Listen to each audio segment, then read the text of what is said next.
going to put some notches in here.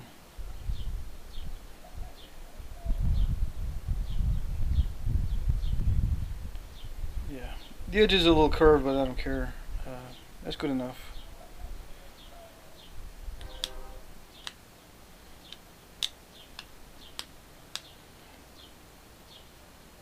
It's thin enough for hafting. It's a nice Madison as it is, but I'm going to put some side notches in it.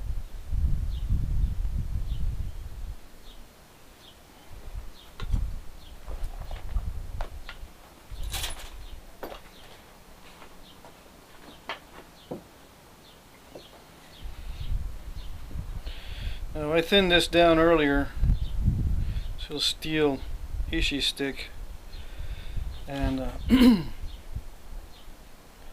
I was not able to drive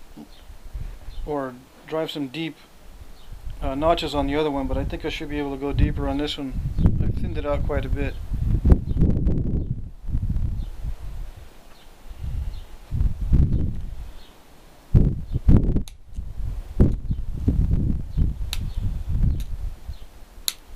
The thing about this, it's really grainy and brittle. It's hard to do a narrow entry type notch, so I'm not even going to try to do it too narrow.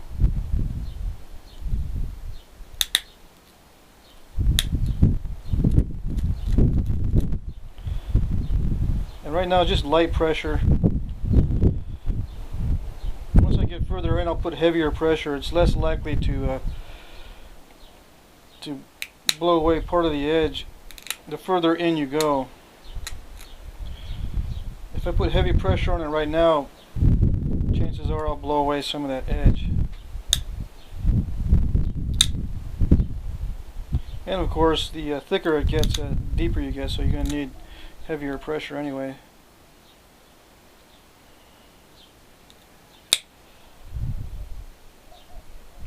But I know in some techniques, some guys like to put a lot of heavy pressure in the beginning to thin down the area. And I think I did blow away some of that edge, darn it. I did that big flake. See, I punched out a lot of it, but I took off some of that edge.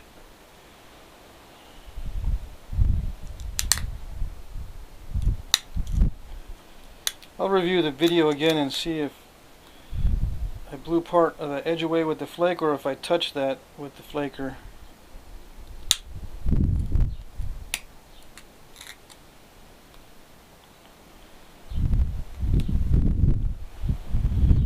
Oh, okay, that's good enough for that side. I don't want to go too deep and not be able to match it.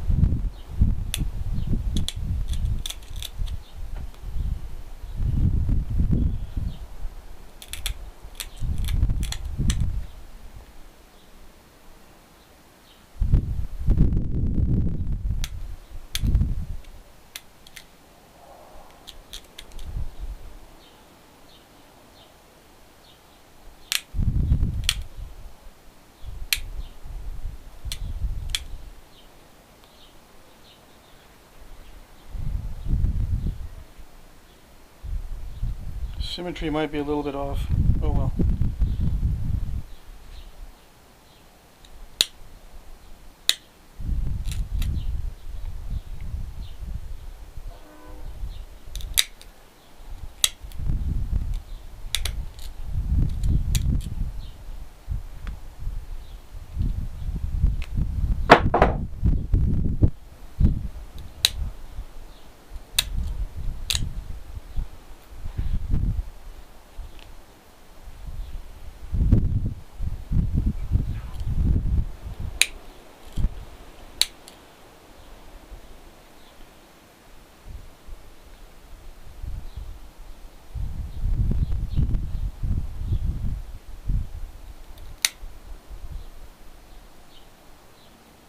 So a lot of pressure there at the bottom of these notches right now.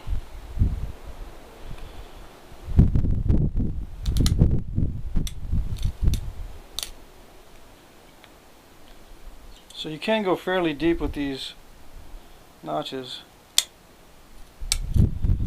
as long as you're workpiece is thin. I'm going to deepen this side a little more because I'm going to take off some of that edge to even out that part that I blew away.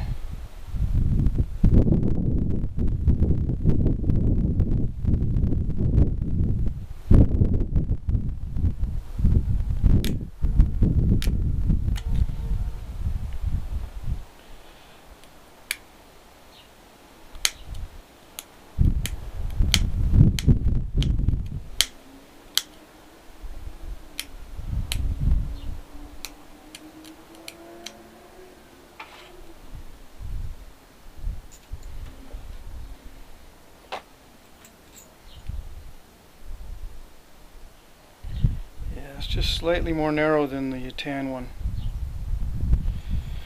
Okay, so I'm going to try to thin out some of this tip a little bit more and then dress up the edge and call it good.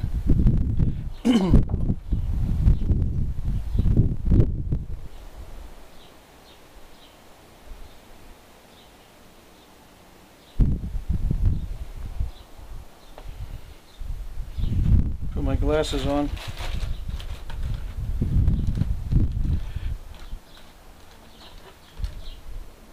Should have had my glasses on during the notching.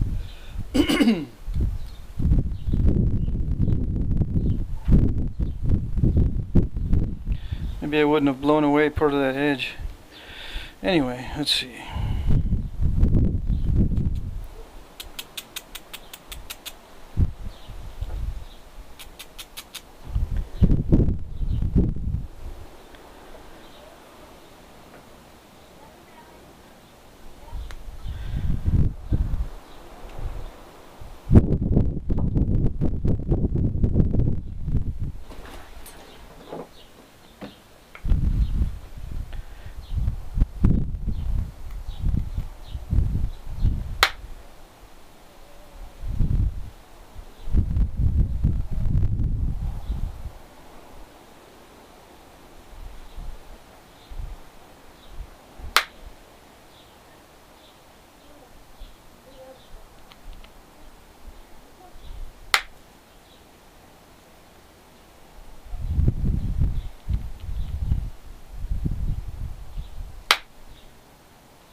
Maybe I should have left my glasses off. I can see a lot of step fractures now.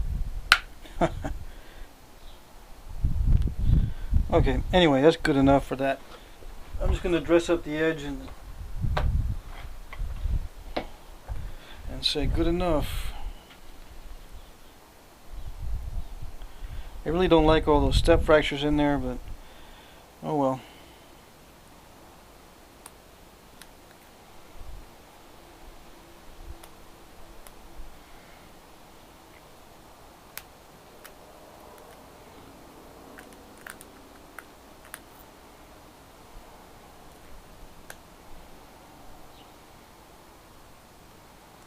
I'm having a hard time seeing that material on the pad.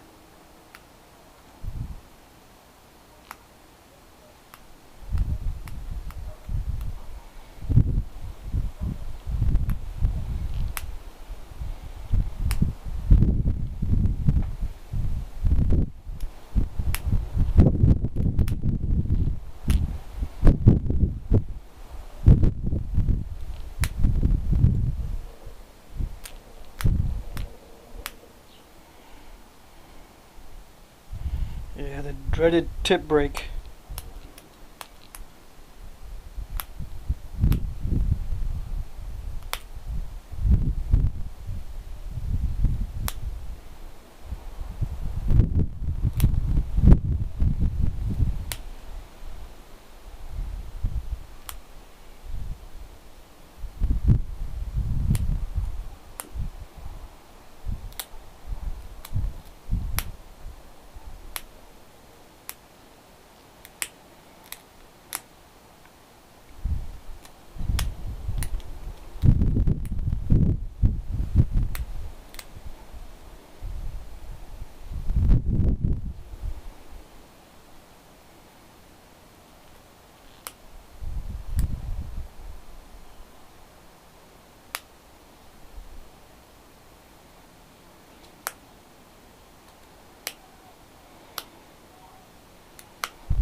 It's amazing.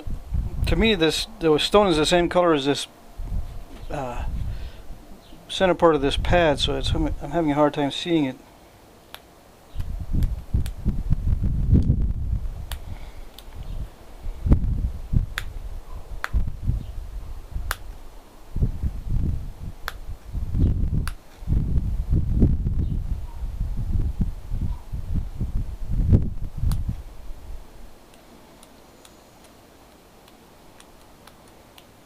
I want to see how pointy I can get it. Okay. That's about as thin and pointy as I dare to go with it.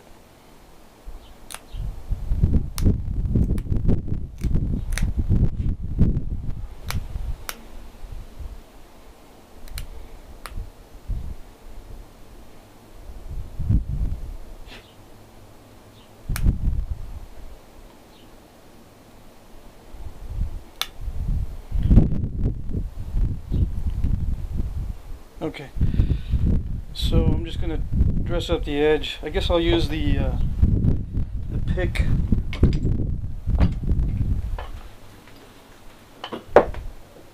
Instead of the spatula tool.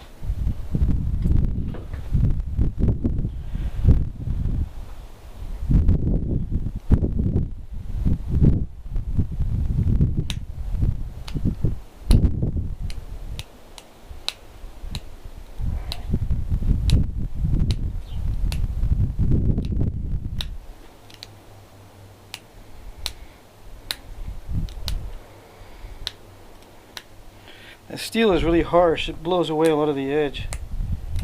I think copper might work better.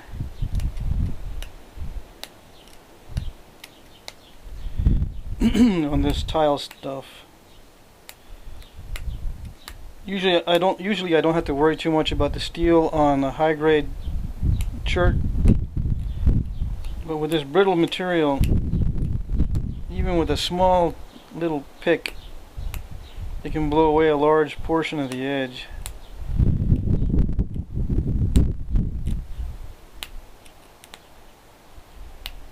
Because I think the steel has like a shattering effect. Although it, the flakes will release. Sometimes it's just too traumatic on the edge.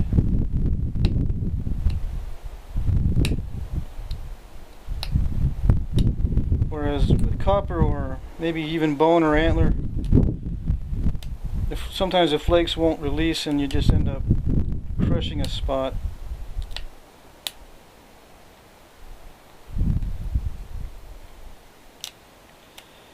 And not be able to get past it. I'd rather have kind of a blown away edge rather than a crushed edge I can't get past.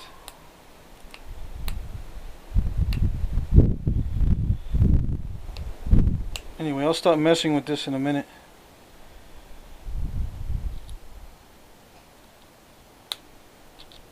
I just want to make sure there's no dull spots or flat spots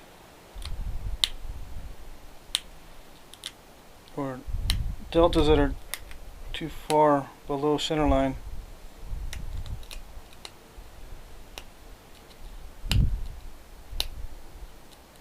You got to be careful here near the tip.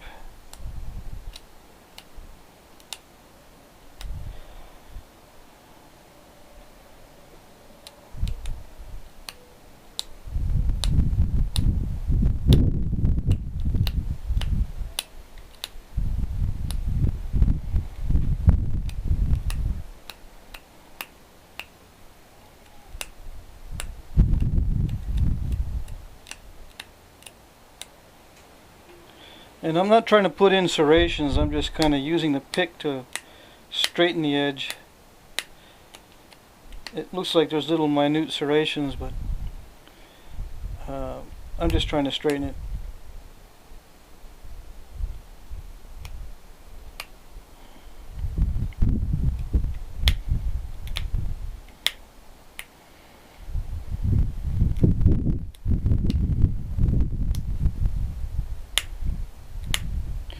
If I don't blow away too much of the edge.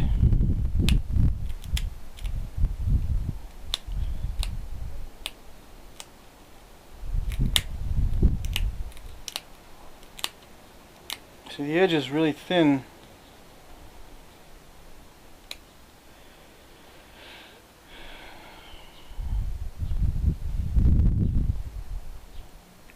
It's thicker on this side than it is on, you know, it's just a thick area here that I kind of want to try to flake over, but I should just leave it. Yeah, I'll just leave that the way it is. It's already almost an hour anyway.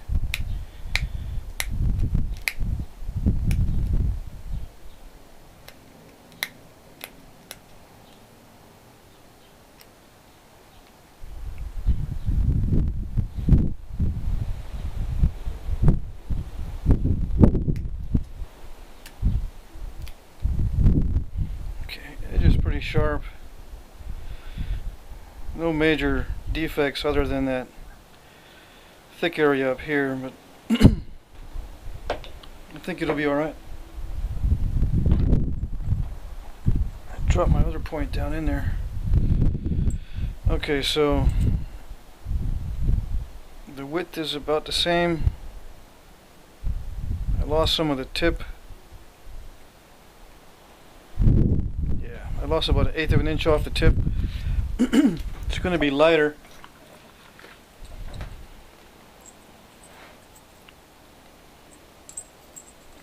I can already feel it much lighter. Let's see.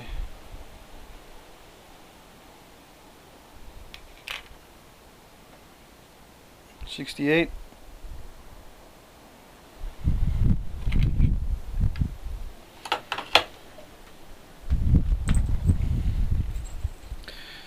I can't remember what the other one is. It was around 100, I think.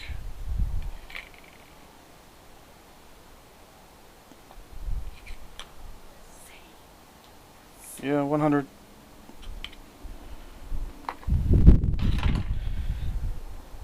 Okay, so measurements.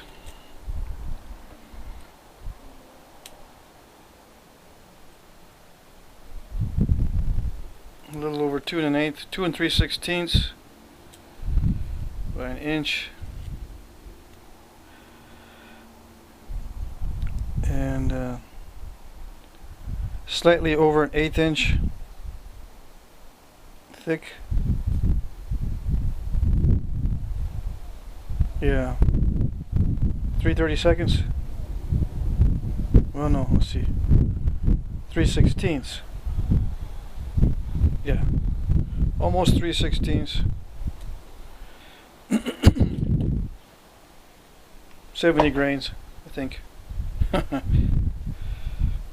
Alright. Not too bad. And pretty convincing as far as color. Looks almost like natural stone. Alright, that's it. Okay, so off camera I modified this this first one to match the second one.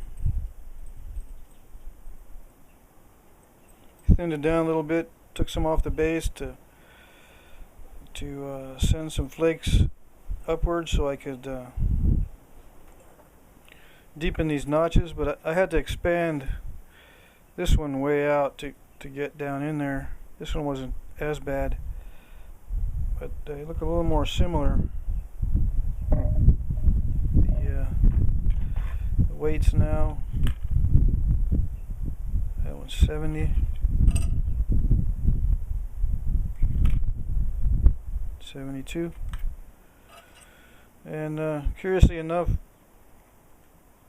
there's more mass on one side than the other. I took some off the tip too, not on purpose. While I was trying to thin down the tip on this one, and I lost some length. Okay, so these are the two types of floor tile that I have, this tan stuff and this kind of greenish, grayish stuff. Kind of sounds like stone, but it's not as, it doesn't have the same tonal qualities, but it's very much like stone. Alright, so